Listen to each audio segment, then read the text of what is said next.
किन्नर, हिजड़ा, transgender कहो तो इनके वरदान में बहुत शक्ति होती है और इनके अभिशाप से पूरी दुनिया डरती है, लेकिन इससे भी भयावह होता है इनका बदला। ये कहानी एक ऐसी ट्रांसजेंडर हड्डी की कहानी है। इस कहानी की शुरुआत में हमें उत्तर प्रदेश का सीन दिखाया जाता है, जहाँ पर हम कुछ लोगों को देखते हैं जो एक डेड बॉडी को लेकर जा रहे थे जलाने के लिए। तभी वहाँ पर एक पुलिस वाला आ जाता है जो उन्हें रोक देता है। ये बोलता है कि अंदर का ट्रांसफार्मर खराब हो चुकी है और भट्टी भी काम नहीं कर रहा है, जिसके कारण तुम अंदर जाकर के डेड बॉडी नहीं जला सकती। कुछ टाइम के बाद वहाँ पर हड्डी नाम का एक ट्रांसजेंडर आता है जो बताता है कि अभी कुछ टाइम पहले तो एक डेड बॉडी जली है, तब तक तो ठीक थी। और ये बात सुनने के बाद जिस आदमी की मौत हुई थी उसके बेटे को बहुत ज़्यादा गुस्सा आता है। वो बताता है कि आप झूठ बोल रहे हैं और इसी बात को लेकर के वो पुलिस से झगड़ा कर लेता है, जिसका फ़ायदा उठा करके हड्डी उस बूढ़े आदमी के डेड बॉडी को वहाँ से लेकर के भाग जाता है। वो और उसका साथी जब मलकन भाग रहे होते हैं तभी आधे रास्ते में वो पुलिस वाले को देखते हैं। पुलिस वाले को देख करके रुक जाते हैं, पुलिस वाले भी उसको देखते हैं और उसकी तरफ भागते हैं और उन्होंने उस डेड बॉडी को वहीं पर छोड़ करके भाग जाते हैं। कुछ टाइम के बाद उन्होंने न्यूज़ में देखते हैं कि हर जगह जहाँ पे शमशान घाट था वहाँ पे पुलिस घात लगा के बैठी हुई थी कि आज का डेड बॉडी जितनी चोरी हुई उन सबके चोर को वो पकड़ेगी। और ये बात सुनने के बाद वो समझ जाते हैं कि यहाँ पे उन अब कोई भी काम नहीं कर सकते, तो उन्होंने वहाँ से नोएडा जाने का फैसला करते हैं। जब उन्होंने जा रहे होते हैं तभी रास्ते में हड्डी मलकन को जान से मार देता है, क्योंकि वो पीछे कोई भी सबूत नहीं छोड़ना चाहता था। फिर वो नोएडा अकेले जाता है। नोएडा पहुँचने के बाद हड्डी एक रेस्टोरेंट में चाय पी रहा होता है। तभी वो न्यूज़ देखता है कि इरफान नाम के एक आदमी जो किन्नर समाज के साथ खड़ा था और प्रमोद इरावत के खिलाफ खड़ा था, क्योंकि प्रमोद इरावत ने किन्नर समाज के ऊपर बहुत ज़्यादा अत्याचार किया था। ये न्यूज़ देखने के बाद वो इरफान के ऑफिस जाता है, जहाँ पर हड्डी उसको देख रहा होता है चुप किया, और वहाँ से देख करके वो चुपचाप वहाँ से निकल जाता है। फिर आधी रात हो जाती है, जहाँ पे चुन्नी नाम के एक आदमी को हम देखते हैं जो ट्रांसजेंडर बनकर एक पुलिस ऑफिसर के पास में बैठा हुआ था। तभी पुलिस ऑफिसर उसके साथ ज़बरदस्ती करने की कोशिश करता है और इसी हाथापाई में उसके सर से बाल निकल के आ जाता है। पुलिस ऑफिसर से मारने ही वाला होता है, तब तक हड्डी वहाँ पर ही आ जाता है जो चुन्नी को बचा लेता है और उस पुलिस ऑफिसर को जान से मार देता है। तब तक यहाँ पर चूने का एक और आदमी आता है जिसका नाम हैप्पी रहता है। वो हड्डी को अपने साथ लेके जाने से मना करता है, लेकिन चूने के बार बार कहने पर वो मान जाता है। उन्हें उसे सत्तू भाई के पास लेके जाते हैं। सत्तू भाई बताते हैं कि हमें और आदमियों की ज़रूरत नहीं है। वो बोलते हैं कि हड्डी को वापस भेज दो। तब तक उन सभी का बॉस इंदर वहाँ पर आ जाता है, जो आ करके हड्डी को बहुत ज़्यादा मारता है। हड्डी वहाँ पर एक ही शब्द बोलता है कि मैं यूपी की फैक्ट्री में काम करता हूँ। और उसकी ये बात सुनने के बाद इंदर समझ जाता है कि वो किस काम के बारे में बात कर रहा है। तब वो यूपी में फ़ोन करता है, अपने आदमियों से हड्डी के बारे में इंफॉर्मेशन लेता है। तब वो बताता है कि हाँ, हड्डी नाम का यहाँ पर एक आदमी काम करता है, उसे बहुत ही एक्सपीरियंस है, अगर तुम उसे अपने पास रखोगे तो तुम्हें भी वो माला माल कर देगा। यहाँ पे इंदर उसे अपने पास अपना खास आदमी बना करके रख लेता है। और अगले दिन हम इंदर को देखते हैं जो प्रमोद के खास आदमी विवेक से बात कर रहा होता है। विवेक उसे नोएडा वाले फैक्ट्री को संभालने के लिए बोलता है, जिसके लिए इंदर तैयार तो हो जाता है, लेकिन उसकी एक शर्त रहती है कि उसे पार्टी से एक टिकट चाहिए, जिसके लिए विवेक भी तैयार हो जाता है। अगले ही दिन इंदर अपने साथ हड्डी को लेकर के उस नोएडा वाले फैक्ट्री में जाता है और उसे सारा काम समझाता है। उसे बोलता है कि तुम्हें एक काम अकेले ही करना होगा, तुमको इस फैक्ट्री के बारे में सत्तू भाई को नहीं पता चलना चाहिए। इसके लिए यहाँ पे हड्डी भी तैयार हो जाता है। फिर इंदर उसे अपने साथ प्रमोद के पास लेके जाता है, जहाँ पर हड्डी वहाँ पे जाकर प्रमोद को पहली बार देख। और यहाँ पे प्रमोद सवाल भाषण दे रहा होता है और बताता है कि वो नोएडा को एक स्मार्ट सिटी बनाएगा, जिसके लिए वो किसी भी हद तक जाने के लिए तैयार है। कुछ टाइम के बाद वहाँ पर ही किन्नरों की टोली आ जाती है, जो आते साथ ही वहाँ बवाल कर देती है। और यहाँ पे प्रमोद को कुछ किन्नर बोलते हैं कि हमें कोई भी भीख नहीं चाहिए, हमारी प्रॉपर्टी जो हमारी ज़मीन है वो हमें वापस दे दो। कुछ टाइम के बाद वहाँ पर हड्डी की एंट्री होती है, जो ट्रांसजेंडर बन के जाती है और वहाँ पर उन किन्नरों से जाकर झगड़ा करने लग जाती है, जिसके बीच में बहुत ही तगड़ा बवाल हो जाता है, जिसको देखकर प्रमोद सावंत उन दोनों को छुड़ाने के लिए जैसे जाता है उसके सर पे भी चोट लग जाता है। और यहाँ पे मीडिया को उसे बहुत ही तगड़ा कवरेज मिलता है। कुछ मीडिया वाले उसका इंटरव्यू भी लेने लग जाते हैं। और यहाँ पर ही प्रमोद को एक और बात पता चलती है कि इरफान ने बवाल मचा दिया है, मतलब उसने उसकी इमेज को बहुत ही ख़राब बना रहा है। तब वो फैसला करता है कि वो इरफान से जाकर फेस टू फेस बात करेगा। यहाँ पे हड्डी इरफान को देखती है और उन दोनों एक दूसरे को देखते हैं, जिससे हमें समझ में आता है इन दोनों के बीच में कोई तो रिश्ता है। और यहाँ प्रमोद को देखते हैं जो इरफान को धमकी देता है, बोलता है कि तुम्हें इस मामले से दूर रहना चाहिए, अपने प्रोटेस्ट को यहीं पर ही बंद करो। और रह गया किन्नर कम्युनिटी की जितनी भी ज़मीन उन सभी को मैं हथिया के रहूँगा, अगर तुम बीच में आए तो तुम्हें जान से मार करके फेंक दूंगा। और ये सब कुछ यहाँ पर हड्डी देख रहा होता है। फिर अगले ही टाइम में रात हो जाती है, जहाँ पर यहाँ प्रमोद के बेटे सुनील के बर्थडे पार्टी को देख रहे होते हैं, जहाँ पे सभी कोई एंजॉय कर रहे होते हैं। और यहाँ पे प्रमोद के आदमी विवेक को कोई ड्रिंक में जहर मिला करके दे देता है, जिससे उसकी मौत हो जाती है। उसकी मौत से प्रमोद बहुत ही ज़्यादा परेशान हो जाता है, क्योंकि उसके काम को आधा से ज़्यादा वही हैंडल करता था। इसकी मौत से उसे बहुत ज़्यादा नुकसान होता है। और इसके बाद प्रमोद अपने बेटे और इंदर और यहाँ पर सत्तू भाई को पर काफ़ी नाराज़ होता है। कुछ टाइम के बाद यहाँ विवेक के बेटे अमन का उसे कॉल आता है, जो उसे 10 करोड़ की मांग कर रहा होता है। जिसकी ये बात सुनने के बाद यहाँ पर प्रमोद तय करता है कि वो विवेक के बेटे अमन को जान से मार देगा, जिसके लिए वो इंदर को बोलता है। लेकिन तब तक वहाँ पर हड्डी बोलता है कि मैं ये काम करना चाहता हूँ। यहाँ पर ही प्रमोद उसे बोलता है कि तुम्हें घर जाके मारना पड़ेगा, तुम कर लोगे ना। यहाँ पर ही जोश जोश में हड्डी बोलता है कि हाँ मैं मार दूंगा।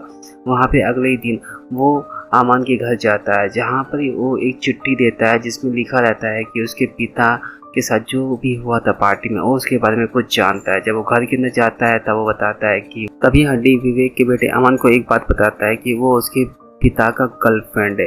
जिसकी ये बात सुनने के बाद जितने भी गार्ड थे वो सभी कहीं वहाँ से चले जाते हैं। कुछ टाइम के बाद वहाँ पर हड्डी अपने रोल ले लेता है।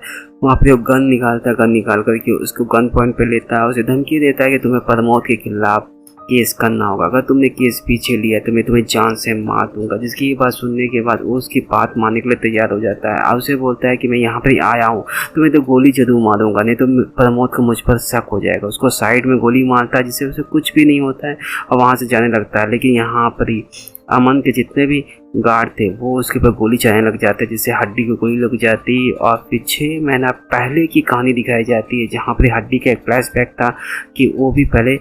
और यहाँ हड्डी को हम देखते हैं जो किन्नर कम्युनिटी के साथ रहा करती थी, उसका आज ऑपरेशन हो रहा था, जहाँ पे हमें पता चलता है कि इरफान और हड्डी एक दूसरे को बहुत ज़्यादा प्यार करते थे। और हड्डी इरफान के लिए ही अपना ऑपरेशन करवा रही थी। तभी वहाँ पे अम्मा आ जाती है, जो बताती है कि ऑपरेशन के दौरान 40 दिनों तक तुम दोनों को एक दूसरे से नहीं मिलना, यहाँ तक कि हड्डी को अपना चेहरा आईने में भी नहीं देखना है। जिसके लिए वहाँ पर घर के सारे आईने को भी हटा दिया जाता है। यहाँ पे नए शरीर में अपने आप को ढल रही होती है, जिसकी वजह से बहुत तकलीफ होती है। इसके बाद वो ठीक होती है। जैसे ही वो 40 दिन कंप्लीट होता है तो उसे नहलाया धुलाया जाता है, उसे तैयार किया जाता है। और फिर पूजा पाठ करने के बाद ये अनुष्ठान पूरी तरीके से कंप्लीट हो जाता है। फिर अगले दिन हम हड्डी को देखते हैं, जो यूपी के फैक्ट्री में काम कर रही होती है। वो पहली बार वो इंदर को देखती है, लेकिन उसको शक तो होता है, लेकिन वो कुछ चीज़ों पे ज़्यादा ध्यान नहीं देती है। इसके बाद वो शाम के समय इरफान के साथ जाकर के मिलती है, जहाँ पे वो बताती है कि वो बहुत ही परेशान है। उसे लग रहा है कि उन दोनों का रिलेशन ठीक नहीं है, उन दोनों के रिलेशन में कभी भी कड़वाहट आ सकती है और दोनों एक दूसरे से अलग हो सकते हैं। और वो अपनी ज़िंदगी इस तरह ख़राब ना करे। वो दूसरी लड़की से शादी चाहे तो कर सकता है, क्योंकि वो उसे बच्चे का सुख नहीं दे सकती है, और भी बहुत चीज़ें हैं जो उसे वो नहीं दे सकती है। इसके बावजूद भी इरफान वहाँ पर जैसे ही अजान होता है वो अपनी उंगलियों से रिंग निकाल करके भगवान को साक्षी मान के उससे शादी कर लेता है। अगले दिन उन्होंने दोनों कोर्ट मैरिज कर लेते हैं।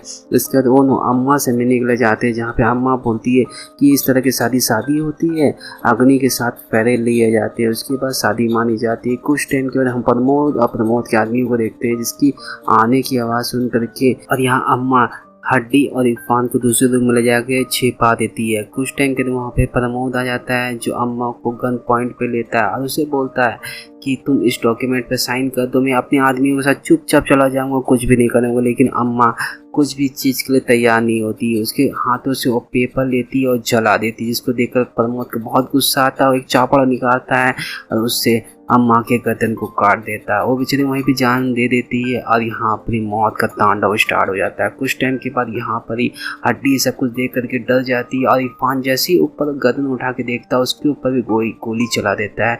यहाँ पे हड्डी देखती है कि सत्तू भाई और हैप्पी भी यहाँ पे प्रमोद के साथ है और इंदर भी उसके साथ है। इसके कारण वो सभी उसके दुश्मन है। इसकी मौत का तांडव खत्म होने के बाद जब वो नीचे आती है तब वो देखती है कि उसके परिवार में कोई भी नहीं रहता। वो छाती पीट के रोती है और इसके बाद वो अपना रौद्र रूप लेती है। इसके बाद वो भी एक चावड़ उठाती है और फिर यूपी वाली फैक्ट्री से प्रमोद के एक आदमी को अपने पास बुलवाती है, जहाँ पर वो एक डायलॉग बोलती है कि भगवान राम ने जो नर है ना नारी उसे आशीर्वाद दिया था कि उनका आशीर्वाद भी एक वरदान है और यहाँ पे श्राप भी उनका भयावह होगा और उससे भी खतरनाक होता है उनका बदला। जिसकी ये बात सुनने के बाद प्रमोद का आदमी बहुत ज़्यादा डर जाता है। वो प्रमोद की सारी सच्चाई को बताता है कि प्रमोद ने किन्नर समाज को ही क्यों चुना, क्योंकि किन्नर समाज को जो भी ज़मीन अच्छी लगती है, जहाँ कोई इंसान नहीं रहता वहाँ भी किन्नर समाज रहने लग जाता है। उनके पास कोई भी डॉक्यूमेंट या कागज़ पत्र तो होता नहीं है, इसीलिए प्रमोद उन्हें टारगेट करता है, या तो डरा करके या तो जान से मार करके उनकी सारी प्रॉपर्टी को ले लेता है और उससे बड़े बड़े बिजनेसमैन को बेच देता है। इसकी ये बात सुन करके यहाँ पे हड्डी को सारी बातें समझ आ जाती है और इसके बाद वो अपने रूप को बदलता है, मतलब वो अपने आप को पुरुष बना लेता है। और इसके बाद वो प्रेजेंट समय का दिखाया जाता है जहाँ पे प्रमोद को कॉल आता है कि विवेक का बेटा अभी भी जिंदा है, जिसे मिलने के लिए वो हॉस्पिटल में जाता है। और कुछ टाइम के बाद उससे इंद्र का भी कॉल आता है जो उसे बताता है कि हड्डी को भी गोली लगी है लेकिन वो अभी भी ठीक है। और यहाँ पे हम हड्डी को देखते हैं जिसके पास इंद्र जाता है, जो उसे बोलता है कि अगर तुम इलाहाबाद वापस गए तो मैं तुम्हें जान से मार दूंगा, तुम्हें यहीं पे रह के काम करना होगा। उसे 50,000 रुपये देता है और ये सब कुछ सत्तू भाई देख लेता है। सत्तू भाई को समझ में नहीं आता है कि ये सब क्या हो रहा है, उसे 50,000 रुपये इंद्र भाई क्यों दे रहे हैं और उसका पीछा कर रहा होता है। यहाँ पर विवेक का बेटा अमन हड्डी को कॉल करता है और उसे बोलता है कि प्रमोद के खिलाफ मुझे सबूत चाहिए जो आप मुझे देने वाले थे, और इसके लिए हड्डी बोलता है कि मैं तुम्हें भेज रहा हूँ। तभी अमन हड्डी को बोलता है कि मैं अपने एक खास आदमी को भेज रहा हूँ आपके पास, जो कि एक पुलिस ऑफिसर रहता है, जो हड्डी के पास जाता है, प्रमोद के खिलाफ सबूत लेता है और कुछ मरी हुई डेड बॉडी को भी अपने साथ लेके चला जाता है। और यहाँ पे सत्तू ये सब कुछ देख रहा होता है। जैसे ही वहाँ से पुलिस ऑफिसर जाता है वो हड्डी के पास जाता है और सत्तू पूछता है कि तुम ये सब क्या काम कर रहे हो और इसके बारे में हमें जानकारी क्यों नहीं दिया। तभी वो बोलता है कि इंदर ने मना किया था। फिर वो बोलता है कि 50,000 रुपये तुम्हें इंदर किस लिए दिए। बोलो 50,000 मुझे इसी काम के मिलते हैं, और उसको कुछ समझ में नहीं आ रहा हो। तभी हड्डी सत्तू को बोलता है कि मैं आपसे कोई भी बात नहीं छिपाऊंगा, आपको सारी बातें सच सच बता दूंगा। और वो बोलता है कि चलिए डेड बॉडी को काटते हुए बात करते हैं। और यहाँ पर हड्डी सारी सच्चाई बताता है कि जब इंसान मर जाता है तो उसका शरीर तो बर्बाद हो जाता है, लेकिन उसके शरीर में एक चीज़ बहुत ही काम की रहती है, हड्डी। यहाँ तक कि मेडिकल की पढ़ाई के लिए, कई सारी कॉस्मेटिक सामान के लिए भी इसका इस्तेमाल किया जाता है और इंडिया इसका सबसे नंबर 1 एक्सपोर्टर है। और यहाँ पर वो एक बात और भी बताता है कि प्रमोद सावंत जैसे बड़े उद्योगपति ऐसी तरह के काम करके लाखों करोड़ रुपए कमाते हैं और उसने अपना साम्राज्य इसी से खड़ा किया है। यहाँ तक कि वो एक बात और भी बताता है कि जब इंसान की डेड बॉडी को नाइट्रिक एसिड में ढाला जाता है तो उसके शरीर का मांस गल जाता है, जिससे हड्डी को निकाल पाना बहुत ही आसान होता है। फिर हड्डी को पॉलिश करके देश के बाहर भेज दिया जाता है जहाँ पर भी उसकी मांग होती है। और ये सब सुन करके सत्तू भाई काफ़ी चौंक जाता है। फिर वो इंदर के पास जाता है और तभी सत्तू इंदर को बोलता है कि आप हमसे बहुत सारी बातें छिपाते हो, और कुछ बोल पाता है उससे पहले प्रमोद का कॉल आ जाता है इंदर को। इंदर को प्रमोद बोलता है कि न्यूज़ में मेरे बारे में कुछ बताया जा रहा है, तुम्हें एक बार ज़रूर जाके देखना चाहिए। और इसके बाद यहाँ पर इंदर न्यूज़ में देखता है जहाँ पर कुछ पुलिस ऑफिसर बता रहे थे कि प्रमोद सावंत हड्डियों का धंधा करता है, और इसके बारे में सबूत अमन के सोशल मीडिया अकाउंट्स के जरिए सब जगह वायरल हुआ है। और ये सुनने के बाद प्रमोद बोलता है कि अमन को जान से मार दो, और इंदर भी बोलता है कि हाँ मैं उसे जान से मार दूंगा। और यहाँ पे सत्तू को भी इंदर मना लेता है, बोलता है कि मैं तुम्हें पहले से ज़्यादा पैसे दूंगा और ये सब काम मैं तुम्ही लोगों के लिए तो कर रहा हूँ। और यहाँ पे सत्तू को ये बात ठीक लगती है और वो मान जाता है। फिर अगले दिन जब अमन पुलिस के पास जा रहा होता है, मतलब गवाही देने के लिए, तभी वहाँ पर इंदर एक किन्नर बन करके जा करके उसे जान से मार देता है। तब तक हड्डी वहाँ पर पहुँच जाता है, लेकिन हड्डी अमन को बचा नहीं पाता है और हड्डी फिर इंदर को जान से मार देता है। और यहाँ पर हमें पता चलता है कि पुलिस और हड्डी दोनों मिले हुए रहते हैं और फिर हड्डी वहाँ से चला जाता है। कुछ टाइम के बाद प्रमोद सावंत वहाँ पर हड्डी के पास आता है, बोलता है इंदर तो मर गया। तभी प्रमोद हड्डी को बोलता है कि ये नोएडा फैक्ट्री को तुम्हें ही संभालना पड़ेगा, और इसके लिए हड्डी तैयार हो जाता है। तभी प्रमोद बोलता है कि एक कुछ बच्चों की डेड बॉडी है, इसकी हड्डी को तुम्हें निकालना पड़ेगा। तभी यहाँ पर ही हड्डी बोलता है कि मैं छोटे बच्चियों की हड्डी को नहीं निकालता हूँ। तभी प्रमोद बोलता है मैं तुम्हें 60 से 70 लाख रुपए दूंगा, लेकिन इसके बावजूद भी वो काम करने से मना कर देता है। तभी प्रमोद बोलता है कि ये बात अंदर से बाहर किसने लीक की है कि मैं हड्डियों का धंधा करता हूँ। तभी हड्डी बोलता है कि होगा कोई दिल जला, जिसका दिल जल रहा होगा। तभी इसकी एक बात सुनने के बाद सामने से एक दरवाज़ा खुल जाता है, जिसमें इरफान की डेड बॉडी को हम देखते हैं, जो कि एक कंकाल बन गई रहती है, जिसको देख करके हड्डी फूट फूट कर रोता है। और वहाँ पे प्रमोद सावंत भी उसके सीने पे गोली चला देता है। फिर 5 महीने बाद का समय दिखाया जाता है, जहाँ पर हम देखते हैं कि प्रमोद ने जितनी भी ज़मीन किन्नरों की थी वो सारी किन्नर की सारी ज़मीन को हथिया लिया। उस पर वो भूमि पूजा कर रहा होता है। तभी वहाँ पर ही एंट्री होती है कुछ किन्नरों की। तभी प्रमोद बोलता है कि इनका आना शुभ होता है, इनको आने दो। और वहाँ पर ही वो हड्डी को देखता है, जो कि मरा नहीं होता। प्रमोद ने उसे गोली तो मारा था, लेकिन वो मरा नहीं था। और यहाँ पर ही वो प्रमोद के साथ झगड़ा करता है, और उन दोनों के पीछे बहुत ही प्रचंड रूप से लड़ाई होती है, जिसमें वो प्रमोद को जान से मारने ही वाला होता है। तभी उसके कुछ गार्ड आ जाते हैं, जो हड्डी को बहुत बुरी तरीके से मारते हैं।